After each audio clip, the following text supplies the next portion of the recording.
ആകാശവാണി.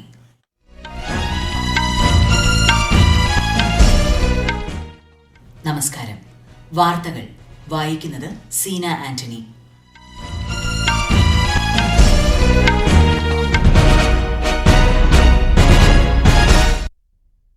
പ്രധാന വാർത്തകൾ. സ്ത്രീകൾക്കും കുട്ടികൾക്കുമെതിരെയുള്ള അതിക്രമങ്ങൾ പരിഷ്കൃത സമൂഹത്തിന് യോജിച്ചതല്ലെന്ന് രാഷ്ട്രപതി ദ്രൗപദി മുർമു. രാജ്യത്ത് 12 ഗ്രീൻഫീൽഡ് വ്യാവസായിക സ്മാർട്ട് സിറ്റി പദ്ധതി ആരംഭിക്കാൻ കേന്ദ്രമന്ത്രിസഭയുടെ അനുമതി. പദ്ധതിയിൽ പാലക്കാടും. പുതിയ വ്യാവസായിക സ്മാർട്ട് സിറ്റി പദ്ധതി വികസിത ഭാരതത്തിന് ഊർജ്ജമാകുമെന്ന് കേന്ദ്രമന്ത്രി പീയൂഷ് ഗോയൽ. പദ്ധതിയെ സ്വാഗതം ചെയ്ത് കേരളം. ആരോഗ്യ പ്രവർത്തകരുടെ സുരക്ഷയ്ക്കായി സ്വീകരിക്കേണ്ട അടിയന്തര നടപടി സംബന്ധിച്ച് ദേശീയ ദൌത്യസേന സംസ്ഥാനങ്ങളുമായി ചർച്ച നടത്തി. കേരളത്തിലെ വയനാട് ഉരുൾപൊട്ടൽ ദുരിതബാധിതരുടെ പുനരധിവാസം ചർച്ച ചെയ്യാൻ സർവകക്ഷി യോഗം നാളെ. പാരീസ് പാരാലിമ്പിക്സിന് ഇന്ന് തുടക്കം. ഇന്ത്യയെ പ്രതിനിധീകരിച്ച് 84 കായിക താരങ്ങൾ. വാർത്തകൾ വിശദമായി. സ്ത്രീകൾക്കും കുട്ടികൾക്കുമെതിരെയുള്ള അതിക്രമങ്ങൾ പരിഷ്കൃത സമൂഹത്തിന് യോജിച്ചതല്ലെന്ന് രാഷ്ട്രപതി ദ്രൗപദി മുർമു. കൊൽക്കത്തയിൽ യുവ വനിതാ ഡോക്ടർ കൊല്ലപ്പെട്ട സംഭവത്തിന്റെ പശ്ചാത്തലത്തിൽ സമൂഹമാധ്യമമായ എക്സിൽ പങ്കുവച്ച കുറിപ്പിലാണ് ശ്രീമതി മുർമു ആശങ്ക പങ്കുവച്ചത്. ചിലപ്പോഴെല്ലാം അതിക്രമങ്ങൾക്ക് ഇരയാകുന്നത് ചെറിയ കുട്ടികളാണ്. കൊൽക്കത്ത സംഭവം രാജ്യത്തെ മുഴുവൻ ഞെട്ടിച്ചിരിക്കുകയാണെന്നും രാഷ്ട്രപതി പറഞ്ഞു. രാജ്യത്ത് 12 ഗ്രീൻഫീൽഡ് വ്യാവസായിക സ്മാർട്ട് സിറ്റി പദ്ധതി ആരംഭിക്കാൻ കേന്ദ്രമന്ത്രിസഭ അനുമതി നൽകി. പദ്ധതിയിൽ പാലക്കാട് ജില്ലയും ഉൾപ്പെടും. വിശദാംശങ്ങൾ. ദേശീയ വ്യാവസായിക ഇടനാഴി വികസന പദ്ധതിക്ക് കീഴിലാണ് വ്യാവസായിക സ്മാർട്ട് സിറ്റികൾ ആരംഭിക്കുന്നത്. ഇതിലൂടെ 28,602 കോടി രൂപയുടെ നിക്ഷേപം പ്രതീക്ഷിക്കുന്നതായി കേന്ദ്ര വാർത്താവിതരണ പ്രക്ഷേപണ വകുപ്പ് മന്ത്രി അശ്വിനി വൈഷ്ണവ് ന്യൂഡൽഹിയിൽ വാർത്താസമ്മേളനത്തിൽ പറഞ്ഞു. പദ്ധതിയിലൂടെ 10 ലക്ഷം പേർക്ക് നേരിട്ടും 30 ലക്ഷം പേർക്ക് പരോക്ഷമായും തൊഴിൽ ലഭിക്കും. 10 സംസ്ഥാനങ്ങളിലായി പ്രധാനപ്പെട്ട 6 ഇടനാഴികളിലൂടെയാണ് വ്യാവസായിക സ്മാർട്ട് സിറ്റി പദ്ധതി നടപ്പാക്കുന്നത്. കേരളത്തിലെ പാലക്കാടാണ് വ്യാവസായിക സ്മാർട്ട് സിറ്റി ആരംഭിക്കുന്നത്. റെയിൽവേയുടെ 6,456 കോടി രൂപയുടെ പദ്ധതികൾക്കും കേന്ദ്രമന്ത്രിസഭ അംഗീകാരം നൽകി. News desk, Akashvani. കേന്ദ്ര അംഗീകാരം ലഭിച്ച പുതിയ ഗ്രീൻഫീൽഡ് ഇൻഡസ്ട്രിയൽ സ്മാർട്ട് സിറ്റി പദ്ധതി വികസിത ഭാരതമെന്ന ലക്ഷ്യത്തിന് ഊർജ്ജം പകരുമെന്ന് കേന്ദ്രമന്ത്രി പീയൂഷ് ഗോയൽ. സന്തുലിതമായ പ്രാദേശിക വികസനം സാധ്യമാക്കുന്നതിനൊപ്പം നിക്ഷേപങ്ങളിൽ വൻ കുതിപ്പിനും വഴിയൊരുക്കുമെന്ന് അദ്ദേഹം പറഞ്ഞു.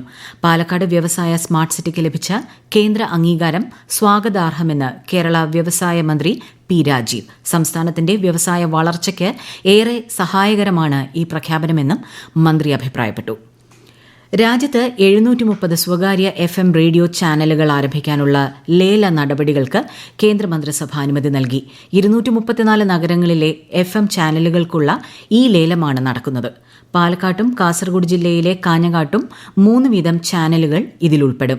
തൊഴിലവസരങ്ങൾ സൃഷ്ടിക്കുക, മാതൃഭാഷയിലെ ഉള്ളടക്കം പ്രോത്സാഹിപ്പിക്കുക തുടങ്ങിയവയാണ് ലക്ഷ്യമിടുന്നതെന്ന് കേന്ദ്രമന്ത്രി അശ്വിനി വൈഷ്ണവ് അറിയിച്ചു.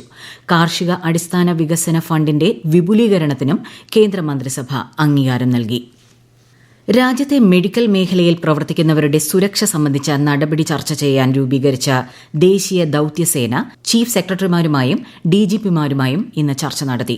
കേന്ദ്ര ആഭ്യന്തര സെക്രട്ടറി, ആരോഗ്യ സെക്രട്ടറി എന്നിവരുടെ അധ്യക്ഷതയിൽ ഓൺലൈനായാണ് യോഗം ചേർന്നത്.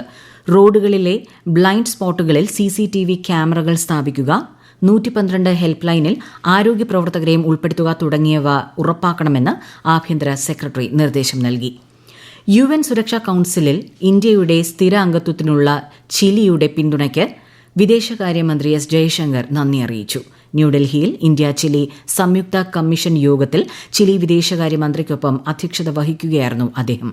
ഗ്ലോബൽ സൌത്ത് ഉച്ചകോടിയിലെ ചിലിയുടെ പങ്കാളിത്തത്തെ ഇന്ത്യ വിലമതിക്കുന്നതായി ശ്രീ ജയശങ്കർ പറഞ്ഞു. മുംബൈയിൽ നടക്കുന്ന ഇന്ത്യ ചിലി കാർഷിക വ്യാപാര ഉച്ചകോടിയിലും ചിലി വിദേശകാര്യമന്ത്രി പങ്കെടുക്കും. കേരളത്തിലെ വയനാട് ഉരുൾപൊട്ടൽ ദുരിതബാധിതരുടെ പുനരധിവാസം ചർച്ച ചെയ്യാൻ നാളെ സർവകക്ഷി യോഗം ചേരും. മുഖ്യമന്ത്രി പിണറായി വിജയന്റെ നേതൃത്വത്തിൽ ഓൺലൈനായാണ് യോഗം. സർവകക്ഷി യോഗത്തിന് ശേഷം പുനർനിർമ്മാണ പാക്കേജിന് അന്തിമ രൂപമാകും. ഈ വാർത്തകൾ ആകാശവാണിയിൽ നിന്ന്. പാരീസ് പാരാലിമ്പിക്സിന് ഇന്ന് തുടക്കം. ഇന്ത്യൻ സമയം രാത്രി 11:30 ഉദ്ഘാടന ചടങ്ങുകൾ. ഇന്ത്യയെ പ്രതിനിധീകരിച്ച് 84 കായിക താരങ്ങളാണ് ഇത്തവണ പാരാലിമ്പിക്സിൽ മാറ്റുരയ്ക്കുന്നത്. 38 ഇന്ത്യൻ അത്ലറ്റുകൾ പങ്കെടുക്കുന്ന പാരാ അത്ലറ്റിക്സ് മത്സരങ്ങൾക്ക് ഓഗസ്റ്റ് 30 തുടക്കമാകും. ബ്രസീലിലെ റിയോ ഡി ജനീറോയിൽ നടന്ന 17ാമത് അന്താരാഷ്ട്ര ഒളിമ്പ്യാഡിൽ ഇന്ത്യൻ ടീമിന് മികച്ച നേട്ടം. 5 വിദ്യാർത്ഥികളടങ്ങുന്ന ടീം 1 സ്വർണവും 4 വെള്ളി മെഡലും നേടി. ജ്യോതിശാസ്ത്രം, ആസ്ട്രോഫിസിക്സ് എന്നീ വിഷയങ്ങളിലാണ് ഒളിമ്പ്യാഡ് നടന്നത്. ബംഗളൂരു സ്വദേശി ദാക്ഷ് തയാനിയയാണ് സ്വർണ്ണ മെഡൽ നേടിയത്. മെഡൽ പട്ടികയിൽ ഇന്ത്യ 8ാം സ്ഥാനത്തായിരുന്നു. 2025 ഒളിമ്പ്യാഡ് മുംബൈയിൽ നടക്കും. ഗുജറാത്തിലെ പ്രളയ സ്ഥിതിഗതികൾ പ്രധാനമന്ത്രി നരേന്ദ്രമോദി വിലയിരുത്തി. മുഖ്യമന്ത്രി ഭൂപേന്ദ്ര യാദവുമായി അദ്ദേഹം ടെലിഫോൺ സംഭാഷണം നടത്തി. പ്രളയക്കെടുതികൾ നേരിടാൻ സാധ്യമായ എല്ലാ സഹായവും ലഭ്യമാക്കുമെന്ന് പ്രധാനമന്ത്രി ഉറപ്പു നൽകി. വരും ദിവസങ്ങളിലും ഗുജറാത്തിൽ ശക്തമായ മഴ ലഭിക്കുമെന്നാണ് കാലാവസ്ഥാ മുന്നറിയിപ്പ്. ബീഹാറിൽ പ്രളയക്കെടുതിയിൽ വ്യാപക നാശം. ഭഗൽപൂർ, പടിഞ്ഞാറൻ ചമ്പാരൻ, കിഷൻഗഞ്ച്, പട്ന തുടങ്ങിയ ജില്ലകളിലാണ് ഏറ്റവും കൂടുതൽ കെട്ടിടങ്ങൾക്ക് കേടുപാട് സംഭവിച്ചത്. ആയിരക്കണക്കിന് ജനങ്ങളെയാണ് സുരക്ഷിത സ്ഥാനങ്ങളിലേക്ക് മാറ്റിപ്പാർപ്പിച്ചത്. ബീഹാറിന്റെ വടക്ക് പടിഞ്ഞാറൻ, കിഴക്കൻ പ്രദേശങ്ങളിൽ അടുത്ത 2 ദിവസം അതിശക്തമായ മഴ ലഭിക്കുമെന്നാണ് കാലാവസ്ഥാ മുന്നറിയിപ്പ്. മലയാള നവോത്ഥാനത്തിന് വിപ്ലവ വീര്യം പകർന്ന സാമൂഹ്യ പരിഷ്കർത്താവ് മഹാത്മാ അയ്യങ്കാളിയുടെ 161ാമത് ജയന്തി ദിനം കേരളത്തിൽ വിവിധ പരിപാടികളോടെ സമുചിതമായി ആഘോഷിച്ചു. അയ്യങ്കാളിയുടെ ജീവിത സന്ദേശം ഉൾക്കൊണ്ട് സമൂഹത്തെ മുന്നോട്ട് നയിക്കാൻ പുതുതലമുറ സജ്ജമാകണമെന്ന് അനുസ്മരണ സമ്മേളനം ഉദ്ഘാടനം ചെയ്ത് മന്ത്രി OR കേളു പറഞ്ഞു. അടിച്ചമർത്തപ്പെട്ടവർക്ക് പ്രത്യാശയുടെ വെളിച്ചമായിരുന്നു അയ്യങ്കാളിയെന്ന് ചടങ്ങിൽ അധ്യക്ഷനായ മന്ത്രി ശിവൻകുട്ടി അഭിപ്രായപ്പെട്ടു. വിദ്യാഭ്യാസത്തിലൂടെ സാമൂഹ്യ പുരോഗതി എന്ന ദീർഘവീക്ഷണത്തോടെ കേരളീയ സമൂഹത്തെ നയിക്കാൻ അയ്യങ്കാളിക്ക് കഴിഞ്ഞതായി ചടങ്ങിൽ പങ്കെടുത്ത മന്ത്രി GR അനിൽ പറഞ്ഞു. രാജ്യത്തെ റോഡ് അപകടങ്ങൾ കുറയ്ക്കുന്നതിനുള്ള സുപ്രധാന നടപടികളുമായി കേന്ദ്രം മുന്നോട്ടു പോവുകയാണെന്ന് കേന്ദ്രമന്ത്രി നിതിൻ ഗഡ്കരി. റോഡുകളിൽ പ്രത്യേകിച്ച് ഹൈവേയിലുള്ള അപകടങ്ങളുടെ കാരണങ്ങൾ കണ്ടെത്തുന്നതിന് ഓഡിറ്റ് നടത്തും. അപകട സ്ഥലങ്ങളിൽ നിന്ന് പരിക്കേറ്റവരെ രക്ഷിക്കുന്നതിന് ഏറ്റവും പുതിയ സാങ്കേതിക വിദ്യ ഉപയോഗിച്ചുള്ള ആംബുലൻസ് ഉപയോഗപ്പെടുത്തും. ന്യൂഡൽഹിയിൽ നടന്ന ഫിക്കി കോൺക്ലേവിന്റെയും റോഡ് സുരക്ഷാ പുരസ്കാരത്തിന്റെയും 6ാം പതിപ്പിനെ അഭിസംബോധന ചെയ്യുകയായിരുന്നു ശ്രീ ഗഡ്കരി. അനധികൃത ടെലിമാർക്കറ്റിംഗ് ഫലപ്രദമായി നിയന്ത്രിക്കുന്നതിന് രാജ്യത്തെ ടെലികോം റെഗുലേറ്ററി അതോറിറ്റി പൊതുജനങ്ങളുടെ അഭിപ്രായം തേടുന്നു. പൊതുജനങ്ങൾക്ക് ശല്യമാകുന്ന സ്പാം കോളുകളുടെ പ്രശ്നം പരിഹരിക്കുന്നതിനുൾപ്പെടെയാണ് ട്രായ് നിർദ്ദേശങ്ങൾ സ്വീകരിക്കുന്നത്. പരാതി പരിഹാര സംവിധാനങ്ങൾ, റെഗുലേറ്ററി വ്യവസ്ഥകളുടെ ലംഘനങ്ങൾക്കുള്ള സാമ്പത്തിക തടസ്സം, പുതുക്കിയ നിയന്ത്രണങ്ങൾ എന്നിവയും മെച്ചപ്പെടുത്താനുള്ള മേഖലകളിൽ ഉൾപ്പെടുന്നു. അടുത്ത മാസം 25-നകം ട്രായയുടെ വെബ്സൈറ്റിൽ അഭിപ്രായങ്ങൾ രേഖപ്പെടുത്താവുന്നതാണ്. ബംഗ്ലാദേശിൽ ജമാഅത്ത് ഇസ്ലാമിക്കും അതിന്റെ വിദ്യാർത്ഥി സംഘടനയ്ക്കും ഏർപ്പെടുത്തിയിരുന്ന വിലക്ക് നീക്കി. മുഹമ്മദ് യൂനിസിന്റെ നേതൃത്വത്തിലുള്ള ഇടക്കാല സർക്കാരിന്റേതാണ് നടപടി. തീവ്രവാദം, കലാപം തുടങ്ങിയവയിൽ ഇരു സംഘടനകൾക്കുമെതിരെ വ്യക്തമായ തെളിവില്ല എന്നതിന്റെ അടിസ്ഥാനത്തിലാണ് വിലക്ക് നീക്കിയത്. ഡെമോക്രാറ്റിക് റിപ്പബ്ലിക് ഓഫ് കോങ്കോയിൽ എംപോക്സ് ബാധിച്ചു മരിച്ചവരുടെ എണ്ണം 610 കടന്നു. ഏകദേശം 17,801 പേർക്ക് രോഗബാധ സ്ഥിരീകരിച്ചു. സംഘർഷം നിലനിൽക്കുന്ന പ്രവിശ്യകളിൽ നിന്ന് ഏകദേശം 73 ലക്ഷം പേർ മറ്റിടങ്ങളിലേക്ക് മാറിയത് രോഗവ്യാപനത്തിന്റെ ആക്കം കൂട്ടി.